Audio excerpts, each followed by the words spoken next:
I'm joined by Emily Fitzwater of Prestige Gymnastics Academy. We've been pleased to have them teaching some gymnastics classes for youth for the past several years here at Green Ridge, but now we're branching out into something new. It's salsa dance. So first, let's talk a little bit about how you and your studio got involved with salsa. So my friends drugged me out to salsa a few years ago, and I absolutely fell in love.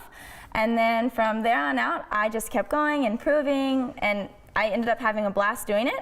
So I told Kaylee, who owns Prestige, my sister, that we should definitely do salsa, and she said that's something you guys would be interested in doing. So here we are. Well, certainly a public recreation center is a great place to learn to do something new. That's what we're all about here. So speaking of that, how easy is it to learn to do salsa? Well, essentially, salsa is just walking to a beat. Okay. So some people pick it up easier than others, and some people think it's hard, some people think it's easy, but overall, as long as you're having fun, it really doesn't matter. Now, here in a minute, I'm going to have you show me a couple of moves, but before we do that, talk about what's involved in the classes. If you sign up, what should you expect? I know you have both youth and adult versions. Yes, okay, so if you sign up for a class, we're going to come in, we're going to warm up with a song or two, we're going to go over turns, footwork. Then we'll join together and do partner work. We rotate so everybody gets to dance with everybody, regardless of your gender, your age, whatever, it doesn't matter. And by the end, hopefully, you guys will have some moves you can show off and do to the music. For the adult classes, do you have to have a partner? No, not at all. You can come with a partner, without a partner. We end up rotating partners, so you get to dance with anybody anyways. Sounds good. And what about previous experience? Do I have to have learned any kind of dance or any kind of exercise? Not at all. It's totally beginner friendly. Everybody will get to come and have fun and try something new. Okay, well, if you can teach me how to dance, then anybody can learn how to dance because I have several left feet. So let's get started. How about something that I can do by myself and then something I can do with you, whatever's easier. Perfect. Okay, so in the class, we like to teach salsa, bachata, and merengue.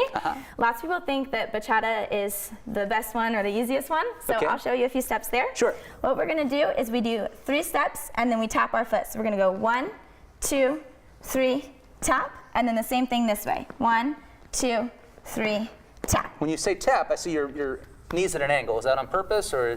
It's a styling thing. Some people press, which is technically the correct thing to do. Some people tap. Some people like to kick. They can go behind. It gets really fancy, and you can try different things. So, yeah, and that is our basic step. And from there, we can add left turns, right turns, and then we take all of our partner work from this as well. Okay, well, now show me something with a partner. What would I do to make it a little more jazzy with as a couple? Okay, so if you were dancing with me, what we would do is we'd start going this way with our 1, 2, 3 tap. So we go 1, 2, 3 tap, and we can keep this going by back again. 1, 2, 3 tap. We can keep going, or you could add a turn. So on this tap, you would lift my hand, and you could turn me this way. You would keep your 1, 2, 3 tap, and I would do the turn. Okay. So 1, 2, 3, and tap. Yeah. Good. I only had to do the same thing, and you were the one doing the work. I love it. But seriously, this is a lot of fun. And another thing I like about salsa dancing or bachata is the music and the rhythms. Can you talk about that? Yes. Okay. So that's one thing that I really like to introduce in all my classes. When we very first start, I like to play some music and have people clap to the beat and count themselves and hear the instruments and the music and the way it sounds, so that when it's time to put it on their feet, they know how to do it. And that's something that a lot of people don't understand when they get right into it. They start trying to dance without understanding the fundamentals of the rhythm. Yes. All right. That's something we always focus on. So as soon as we come in here, we'll do some warm-ups, then we'll listen to the music, we'll hear the counts, we'll practice clapping, we'll practice stepping on our own, then we put it together with a partner. Now, I mentioned earlier you have both kids and adults classes. How do you teach those classes differently? How do you interact differently? Okay, so the kids, we focus a little more on the rhythm and listening to the beat. It takes them a little bit longer to get the idea than the adults usually. So I start and really dive into rhythm and music with the kids first, and we do a lot of basics on our own with the kids, and then with the adults we'll jump into more advanced patterns because usually they pick it up a little faster. Well, that's neat. So it's not only a dance lesson, but it's a little bit of a rhythm lesson, a music lesson as well. Exactly.